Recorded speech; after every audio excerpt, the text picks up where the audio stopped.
Oi, gente! Hoje nós vamos estudar o capítulo 2 do Código de Processo Penal, que trata sobre o Tribunal do Júri, muito importante para todas as provas. Vamos lá? Código de Processo Penal, capítulo 2, do procedimento relativo aos processos da competência do Tribunal do Júri. Seção 1, da acusação e da instrução preliminar. Artigo 406. O juiz, ao receber a denúncia ou a queixa, ordenará a citação do acusado para responder à acusação, por escrito, no prazo de 10 dias. O prazo previsto no caput deste artigo será contado a partir do efetivo cumprimento do mandado ou do comparecimento em juízo do acusado ou de seu defensor constituído, no caso de citação inválida ou por edital. A acusação deverá arrolar testemunhas, até o máximo de 8, na denúncia ou na queixa. Na resposta, o acusado poderá arguir preliminares e alegar tudo que interesse à sua defesa, oferecer documentos e justificações, especificar as provas pretendidas e arrolar testemunhas até o máximo de 8, qualificando-as e requerendo sua intimação quando necessário. Artigo 407. As exceções serão processadas em apartado, nos termos dos artigos 95 a 112 deste Código. Artigo 408.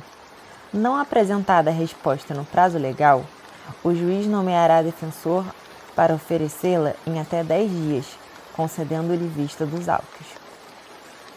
Artigo 409. Apresentada a defesa, o juiz ouvirá o Ministério Público ou o querelante sobre preliminares e documentos em 5 dias. Artigo 410. O juiz determinará a inquirição das testemunhas e a realização das diligências requeridas pelas partes no prazo máximo de 10 dias. Artigo 411. Na audiência de instrução, proceder-se-á à tomada de declarações do ofendido, se possível, à inquirição das testemunhas arroladas pela acusação e pela defesa, nesta ordem, bem como aos esclarecimentos dos peritos, às acareações e ao reconhecimento de pessoas e coisas, interrogando-se em seguida o acusado e procedendo-se o debate. Os esclarecimentos dos peritos dependerão de prévio requerimento e de deferimento pelo juiz. As provas serão produzidas em uma só audiência, podendo o juiz indeferir as consideradas irrelevantes, impertinentes ou protelatórias. Encerrada a instrução probatória,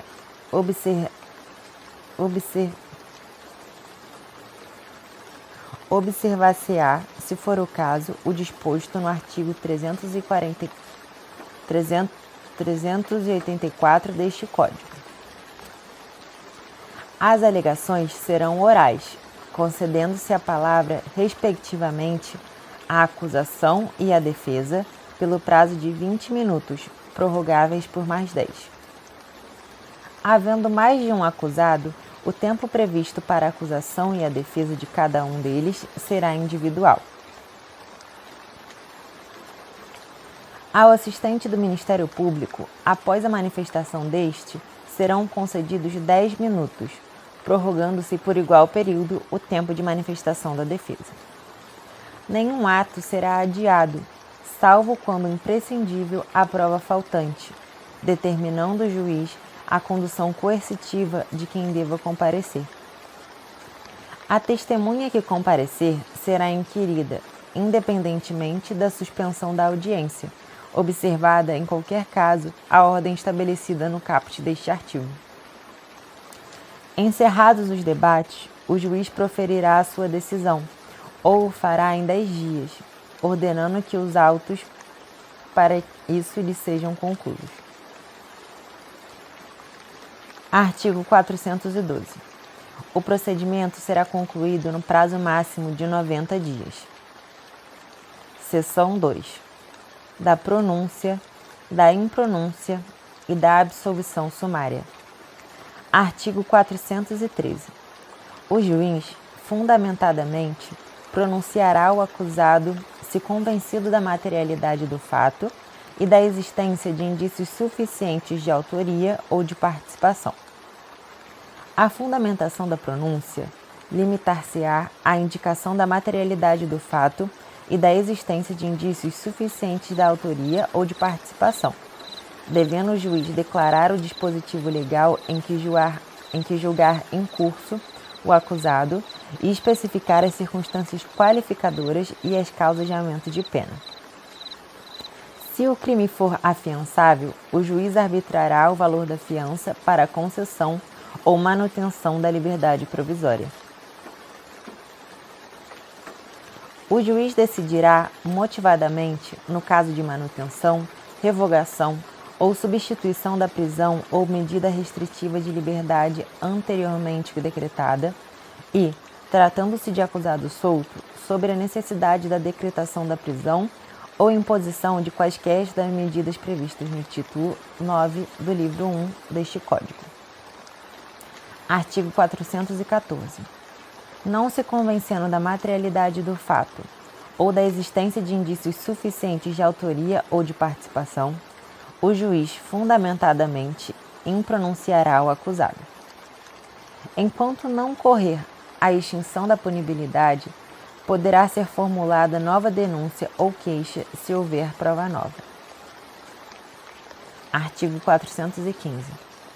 O juiz, fundamentadamente, absolverá desde logo o acusado, quando, provada a inexistência do fato, provado não ser ele o autor ou partícipe do fato, o fato não constituir infração penal, ou demonstrada a causa de injeção de pena ou de exclusão de crime.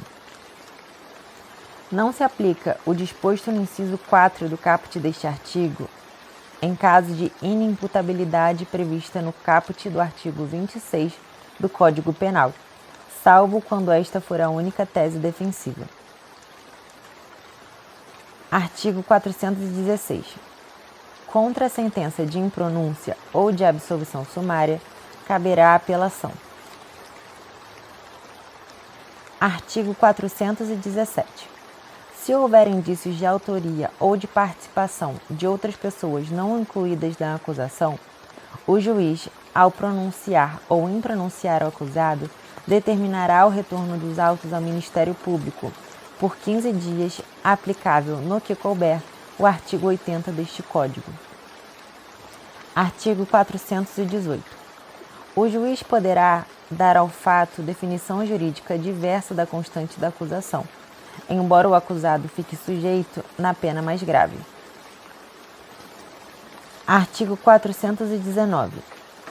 Quando o juiz se convencer, em discordância com a acusação, da existência de crime diverso dos referidos no parágrafo 1º do artigo 74 deste Código e não for competente para o julgamento, remeterá os autos ao juiz que o seja. Remetidos os autos do processo a outro juiz, à disposição deste ficará o acusado preso. Artigo 420. A intimação da decisão de pronúncia será feita pessoalmente ao acusado, ao defensor nomeado e ao Ministério Público, ao defensor constituído, ao querelante e ao assistente do Ministério Público, na forma do disposto do parágrafo 1º do artigo 370 deste Código. Será intimado por edital o acusado solto que não for encontrado. Artigo 421. Preclusa a decisão de pronúncia, os autos serão encaminhados ao presidente do Tribunal do Júri. Ainda que preclusa a decisão de pronúncia, havendo circunstância superveniente que altere a classificação do crime, o juiz ordenará a remessa dos autos ao Ministério Público. Em seguida, os autos serão conclusos ao juiz para decisão. Seção 3. Da preparação do processo para julgamento em plenário. Artigo 422. Ao receber os autos, o presidente do Tribunal do Júri determinará a intimação do órgão do Ministério Público ou do querelante, no caso de queixa, e do defensor para, no prazo de 5 dias, apresentarem rol de testemunhas que irão depor em plenário, até o máximo de 5, oportunidade em que poderão juntar documentos e qualquer diligência. Artigo 423. Deliberando sobre os requerimentos de provas a serem produzidas ou exibidas no plenário do júri e adotadas as providências devidas, o juiz-presidente ordenará as diligências necessárias para sanar qualquer nulidade ou esclarecer fato que interesse ao julgamento da causa, fará relatório sucinto do processo, determinando sua inclusão em pauta da reunião do Tribunal do Júri. Artigo 424. Quando a lei local de organização judiciária não atribuir ao presidente do Tribunal do Júri o preparo para julgamento, o juiz competente remeter-lhe-á os autos do processo preparado até 5 dias antes do sorteio a que se refere o artigo 433 deste Código. Deverão ser remetidos também os processos preparados até o encerramento da reunião para a realização de julgamento. Seção 4. Do alistamento dos jurados. Artigo 425. Anualmente, serão alistados pelo presidente do Tribunal do Júri de 800 a 1.500 jurados nas comarcas de mais de 1 milhão de habitantes, de 300 a 700 nas comarcas de mais de 100 mil habitantes e de 80 a 400 nas comarcas de menor população. Nas comarcas onde for necessário, poderá ser aumentado o número de jurados e, ainda, organizada a lista de suplentes, depositadas as cédulas em urna especial, com as cautelas mencionadas na parte final do parágrafo 3º do artigo 426 deste Código. O juiz-presidente requisitará às autoridades locais, associações de classe e de bairro, entidades associativas e culturais, instituições de ensino em geral, universidades, sindicatos, repartições públicas e outros núcleos comunitários a indicação de pessoas que reúnam as condições para exercer a função de jurado. Artigo 426. A lista geral dos jurados, com indicação das respectivas profissões, será publicada pela imprensa até o dia 10 de outubro de cada ano e divulgada em editais afixados à porta do Tribunal do Júri. A lista poderá ser alterada de ofício ou mediante reclamação de qualquer do povo ao juiz-presidente até o dia 10 de novembro, data de sua publicação definitiva. Juntamente com a lista, serão transcritos os artigos 436 a 444 deste Código. Os nomes e endereços dos alistados em cartões iguais, após serem verificados na presença do Ministério Público, de advogado indicado pela seção local da Ordem de Advogados do Brasil e de defensor indicado pelas defensorias públicas competentes, permanecerão guardados em urna fechada à chave, sob responsabilidade do juiz-presidente. O jurado que tiver integrado o Conselho de Sentença nos 12 meses que antecederem a publicação da lista geral fica dela excluído. Anualmente, a lista geral de jurados será obrigatoriamente completada. Seção 5. Do desaforamento. Artigo 427.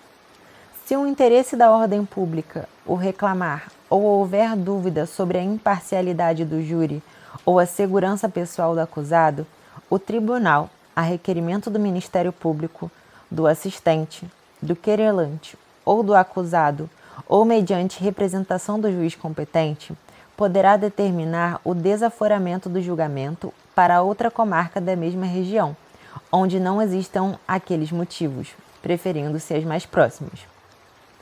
O pedido de desaforamento será distribuído imediatamente e terá preferência de julgamento na Câmara ou na turma competente.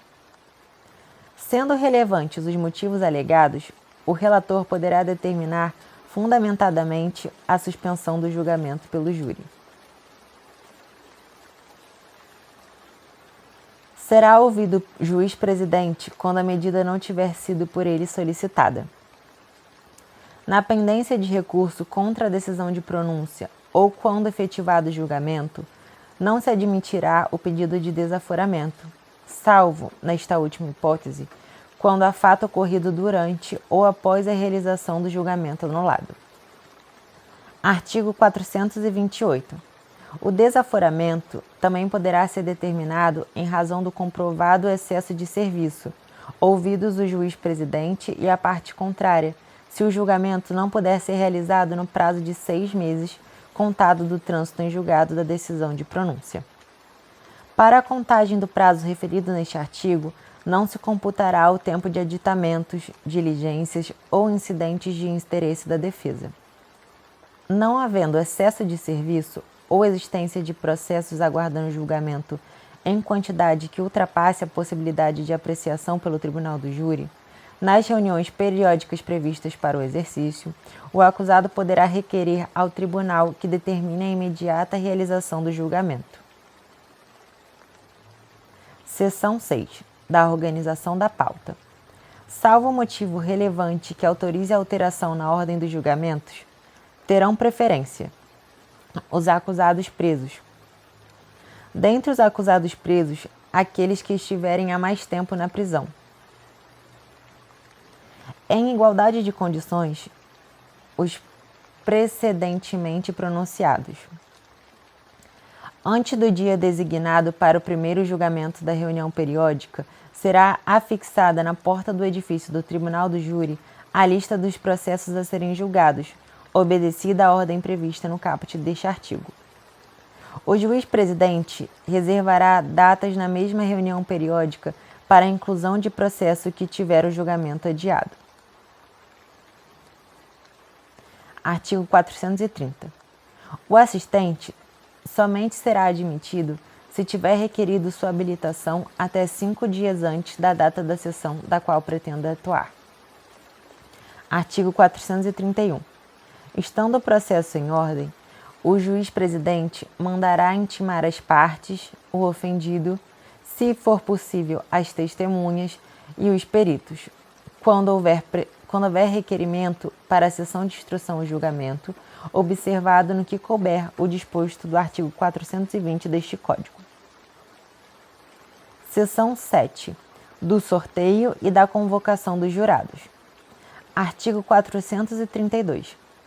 Em seguida à organização da pauta, o juiz-presidente determinará a intimação do Ministério Público, da Ordem dos Advogados do Brasil e da Defensoria Pública para acompanharem em dia e hora designados o sorteio dos jurados que atuarão na reunião periódica.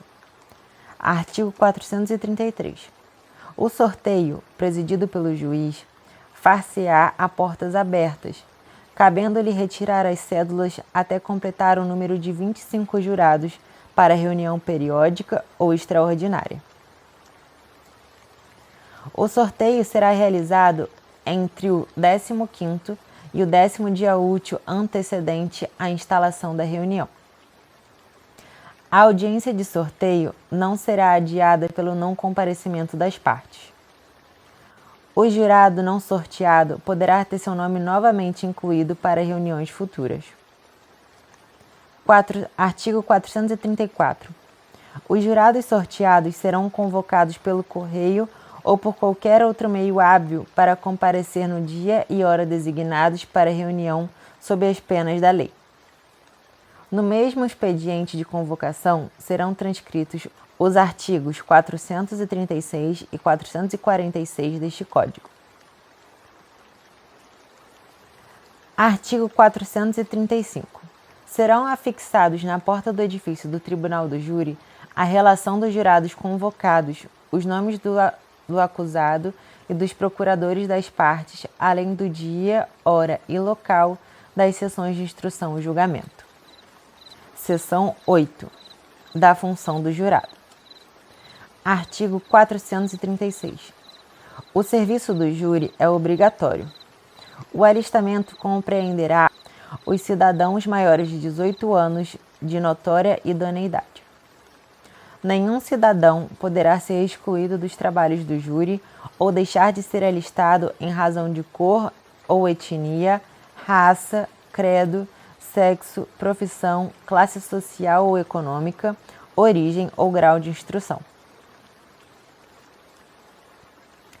A recusa injustificada ao serviço do júri acarretará multa no valor de 1 a 10 salários mínimos, a critério do juiz, de acordo com a condição econômica do jurado. Artigo 437.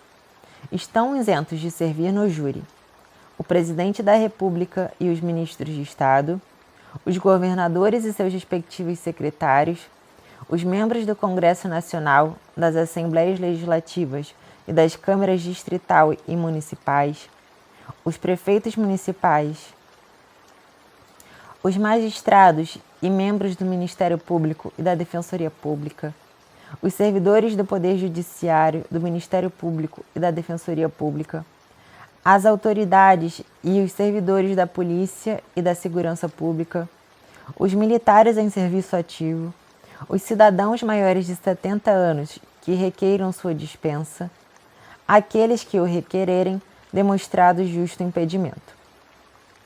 Artigo 438. A recusa ao serviço do júri, fundada em convicção religiosa, filosófica ou política, importará no dever de prestar serviço alternativo, sob pena de suspensão dos direitos políticos, enquanto não prestar o serviço imposto. Entende-se por serviço alternativo o exercício de atividades de caráter administrativo, assistencial, filantrópico ou mesmo produtivo no Poder Judiciário, na Defensoria Pública, no Ministério Público ou em entidade conveniada para esses fins. O juiz fixará o serviço alternativo, atendendo aos princípios da proporcionalidade e da razoabilidade. Artigo 439. O exercício efetivo da função de jurado constituirá serviço público relevante e estabelecerá a presunção de idoneidade moral. Artigo 440. Constitui também direito do jurado, na condição do artigo 439 deste Código, preferência, em igualdade de condições, nas licitações públicas e no provimento, mediante concurso, de cargo ou função pública, bem como nos casos de promoção funcional ou remoção voluntária. Artigo 441. Nenhum desconto será feito nos vencimentos ou no salário do jurado sorteado que comparecer à sessão do júri. Artigo 442. Ao jurado que, sem causa legítima, deixar de comparecer no dia marcado para a sessão ou retirar-se antes de ser dispensado pelo presidente, será aplicada a multa de 1 a 10 salários mínimos a critério do juiz, de acordo com a sua situação econômica. Artigo 443. Somente será aceita escusa fundada em motivo relevante devidamente comprovado e apresentada, ressalvadas hipóteses de força maior, até o momento da chamada dos jurados. Artigo 444. O jurado somente será dispensado por decisão motivada do juiz-presidente, consignada na ata dos trabalhos. Artigo 445. O jurado, no exercício da função ou a pretexto de exercê-la, será responsável criminalmente nos mesmos termos em que são os juízes togados. Artigo 446. Aos suplentes, quando convocados, serão aplicáveis os dispositivos referentes às dispensas, faltas e escusas e à equiparação de responsabilidade penal prevista no artigo 445 deste Código. Seção 9. Da composição do Tribunal do Júri e da formação do Conselho de Sentença. Artigo 447. O Tribunal do Júri é composto por um juiz togado, seu presidente, e por 25 jurados que serão sorteados dentre os alistados, 7 dos quais constituirão o Conselho de Sentença em cada sessão de julgamento. Artigo 448. São impedidos de servir no mesmo conselho marido e mulher, ascendente e descendente, sogro e genro ou nora, irmãos e cunhados durante o cunhadio, tio e sobrinho, padrasto, madrasta ou enteado. O mesmo impedimento ocorrerá em relação às pessoas que mantenham união estável reconhecida como entidade familiar. Aplicar-se-á aos jurados o disposto sobre impedimentos, a suspeição e as incompatibilidades dos juízes togados. Artigo 449. Não poderá servir o jurado que tiver funcionado em julgamento anterior do mesmo processo, independentemente da causa determinante do julgamento posterior. No caso dos concursos de pessoas, havendo integrado o conselho de sentença que julgou o outro acusado. Tiver manifestado prévia disposição para condenar ou absolver o acusado. Artigo 450. Dos impedidos entre si, por parentesco ou relação de convivência, servirá o que houver sido sorteado em primeiro lugar. Artigo 451. Os jurados excluídos por impedimento, suspeição ou incompatibilidade serão considerados para a constituição do número legal exigível para a realização da sessão. Artigo 452. O mesmo conselho de sentença poderá conhecer de mais de um processo no mesmo dia, se as partes o aceitarem, hipótese em que seus integrantes deverão prestar novo compromisso. É isso, gente. Bons estudos e até o próximo vídeo. Não esqueça de deixar o seu like, o seu comentário e a sua inscrição.